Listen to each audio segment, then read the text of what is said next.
que je souhaite partager avec vous, la réflexion que je souhaite partager avec vous aujourd'hui, je l'ai intitulée « Bientôt la fin » ou « Es-tu prêt à la rencontre de ton Dieu ?» Amen. Amen. La finalité, c'est la même. Alléluia. Amen. Et aujourd'hui, je voudrais que l'on partage vraiment, que l'on prenne vraiment nos Bibles tous ensemble et qu'on puisse lire tous ensemble, parce que la parole de Dieu concerne tout le monde. Alléluia. Amen. La parole de Dieu, c'est pas seulement les pasteurs, c'est pas seulement les fidèles, mais c'est aussi les enfants. C'est tous ceux qui sont là, tous ceux que Dieu a donné, le membre que l'on appelle lui pour entendre. Alléluia. Amen.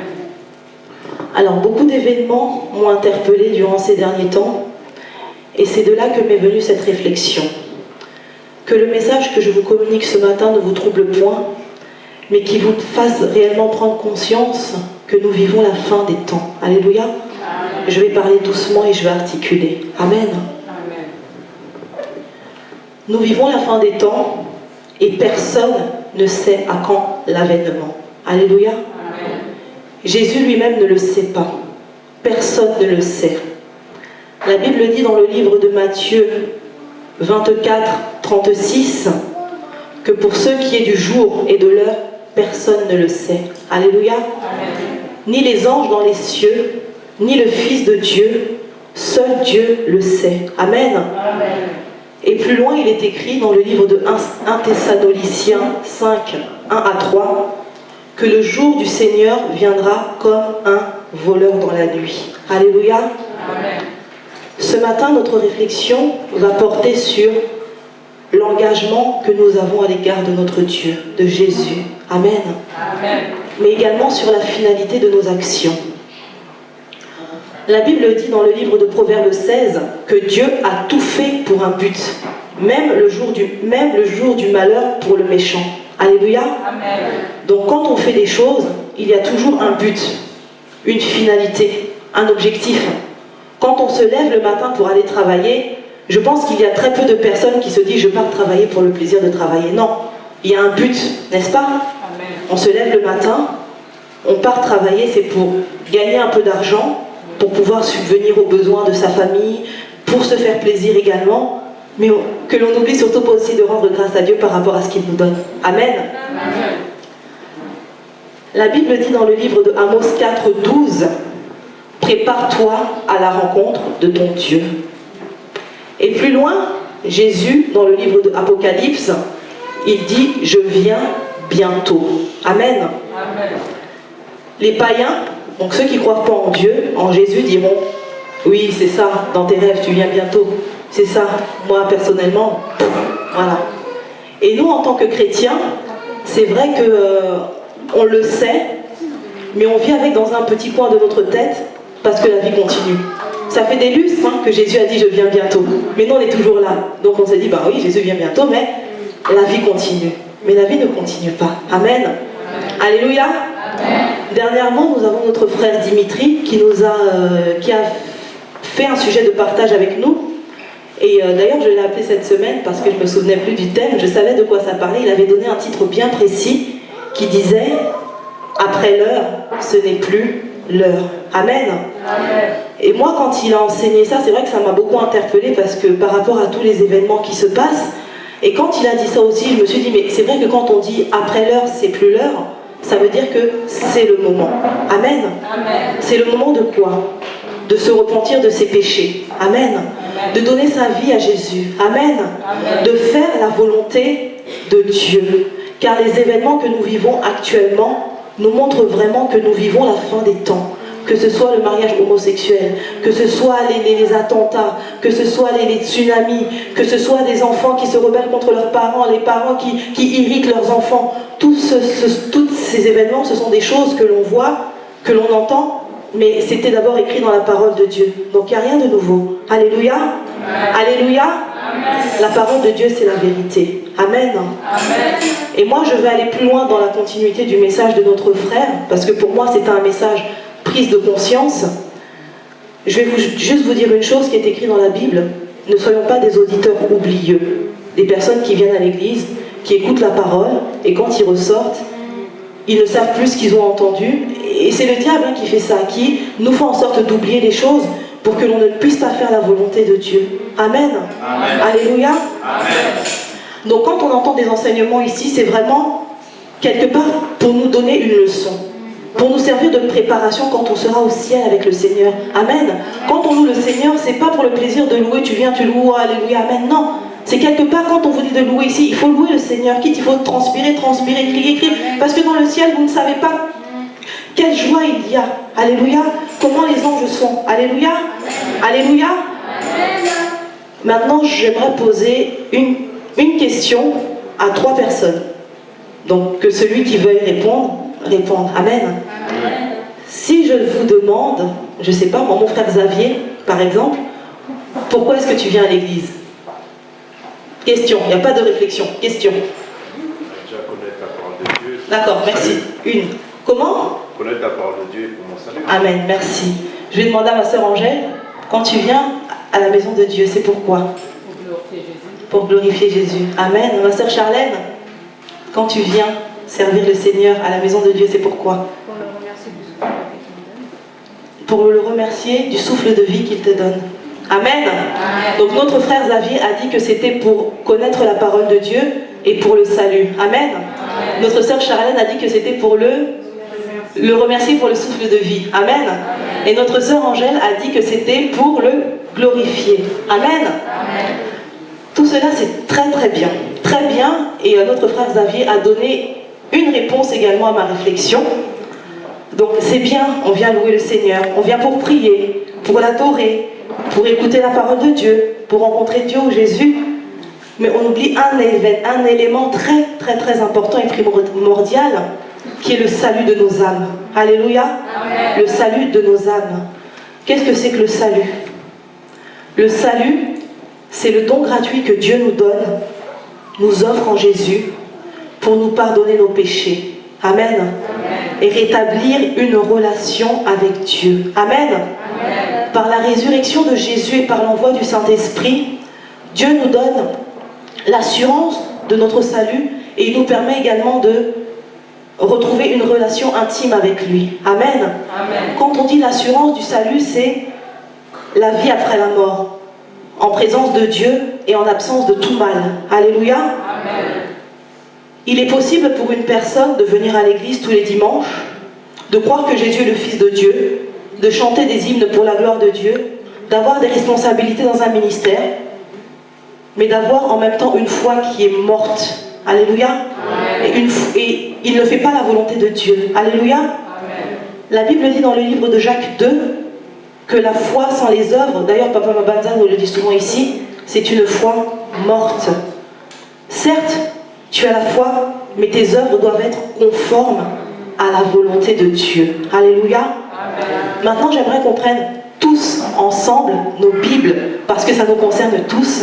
Et nous allons méditer dans le livre de Matthieu 7, au verset 21.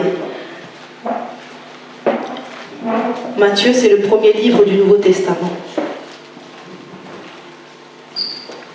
Alléluia. Est-ce que vous y êtes? Alléluia. Amen. Il est écrit ceci. Ceux qui me disent Seigneur, Seigneur, n'entreront pas tous dans le royaume des cieux. Amen. Amen. Mais celui-là qui fait la volonté de mon Père qui est dans les cieux.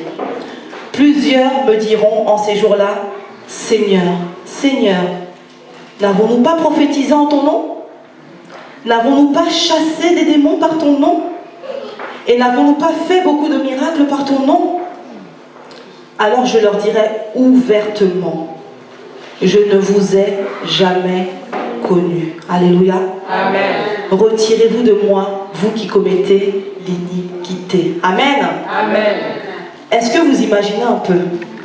Vous vous levez tous les dimanches matins. Mais mettons-nous vraiment dans cette situation-là, parce que c'est ce qu'on fait tous les dimanches. On se lève le dimanche, on fait un long trajet. Il y en a qui viennent des Tempes, il y en a qui viennent d'Evry, il y en a qui viennent de Nemours, il y en a qui viennent de Soupe, il y en a qui viennent de Drancy, de partout. Amen. Amen. Quelque part, quand on se lève le matin, on se sacrifie. Parce qu'on pourrait très bien dire, lundi c'est le travail, je suis fatiguée, je fais la grasse matinée, j'ai besoin de repos. mais on vient quand même à l'église. Alléluia. Amen. On amène nos enfants à l'église. Moi, j'emmène mon fils et ma fille, Mala et Malaïka.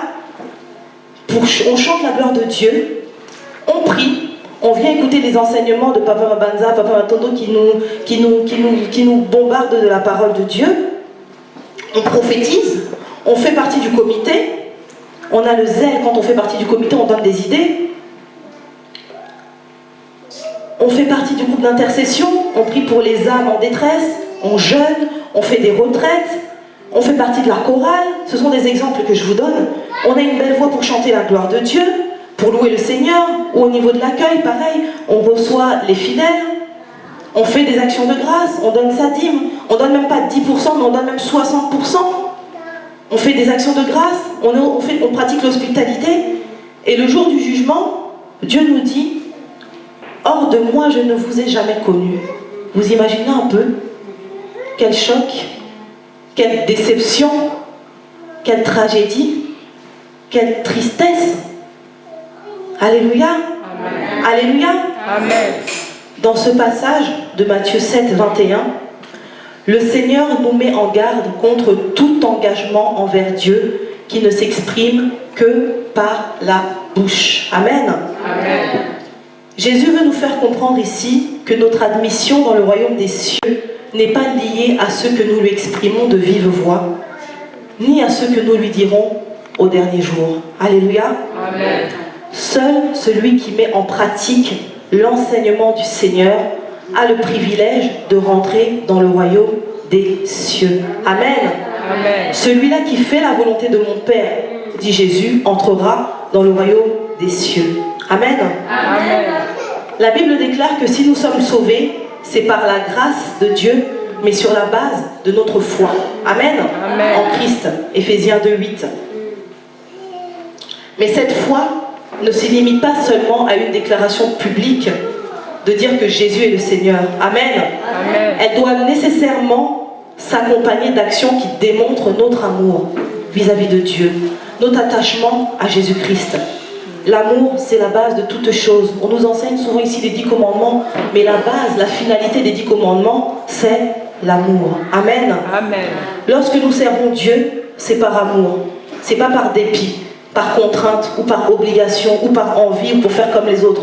Non, servir Dieu doit faire partie de notre vie. Amen. Amen.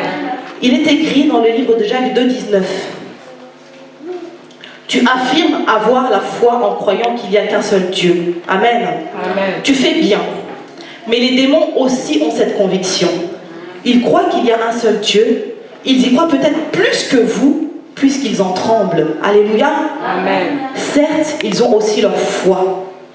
Mais ne seront pas sauvés parce qu'ils ne font pas la volonté de Dieu. Amen. Amen.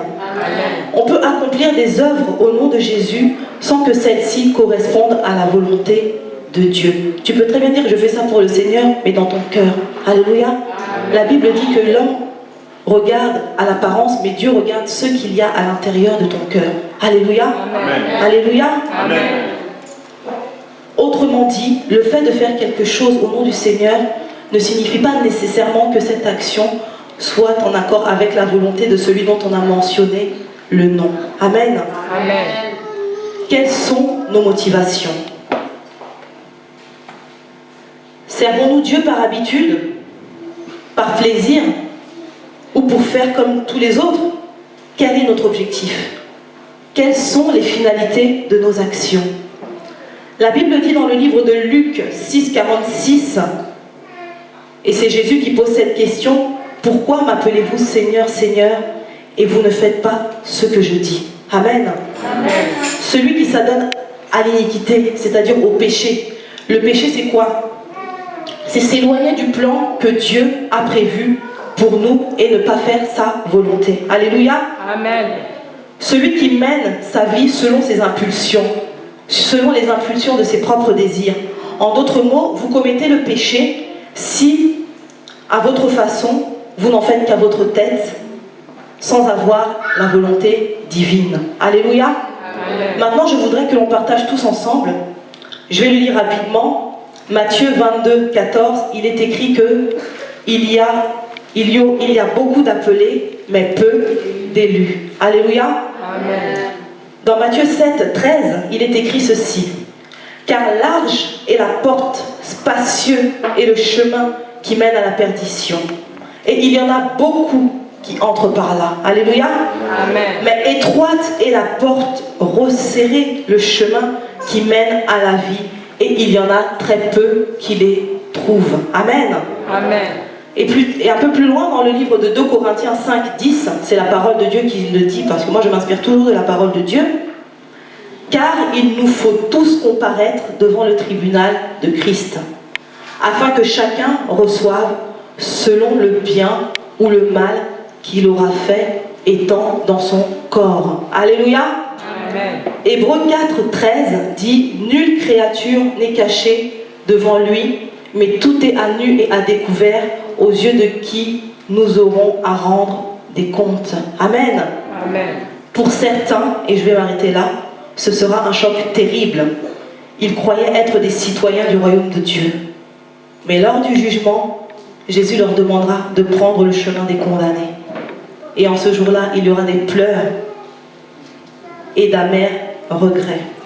Seuls ceux qui croient au Seigneur Jésus aujourd'hui, au point d'obéir à la volonté de Dieu, entreront dans le royaume des cieux. Il n'existe pas d'autre endroit par lequel on peut entrer. Amen. Amen. Dieu nous aime. Et c'est par sa grâce et c'est par sa miséricorde que nous sommes là. Il nous appelle tout le temps, il nous parle tout le temps, tantôt d'une manière, tantôt d'une autre. C'est ce que la Bible dit, mais on y prend point garde. Le chemin est simple. Jésus a dit, je suis le chemin, la vérité et la vie. La Bible dit que Dieu a créé les hommes droits, mais ce sont les hommes qui ont cherché beaucoup de détours. Quand on fait les choses, que ce soit dans le ministère, je m'enseigne moi, Pamela la première, que ce soit même dans la vie de tous les jours, demandons toujours la volonté de Dieu. Amen. Parce que tout ce que l'on fait, comme je vous l'ai dit, c'est un but. Moi, je ne veux, pour ma part, là, je vais parler en mon nom, je ne veux pas venir à l'église tous les dimanches et écouter la parole de Dieu, ne pas faire la volonté de Dieu. Et après, au jugement dernier, on va me demander, mais Pamela, tu venais tous les dimanches à l'église, tu emmenais tes enfants, tu étais même là devant, tu faisais la louange. Mais pourquoi est-ce que tu faisais ça? Le corps, ça va rester, la chair. La Bible dit que c'est l'esprit qui vivifie, la chair ne sert de rien. Alléluia. Tout est vanité. Alléluia. Mais là, quand on vient à la maison de Dieu, c'est vraiment pour entretenir notre âme et nos esprits.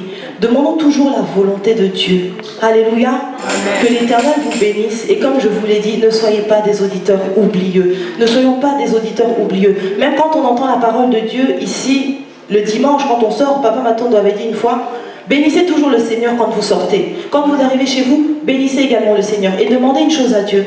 Dites-lui, Seigneur, cet enseignement-là que j'ai reçu aujourd'hui, je veux le serrer dans mon cœur comme le psalmiste pour que cette semaine, je puisse marcher avec cette parole. Alléluia. Que l'Éternel vous bénisse. Amen.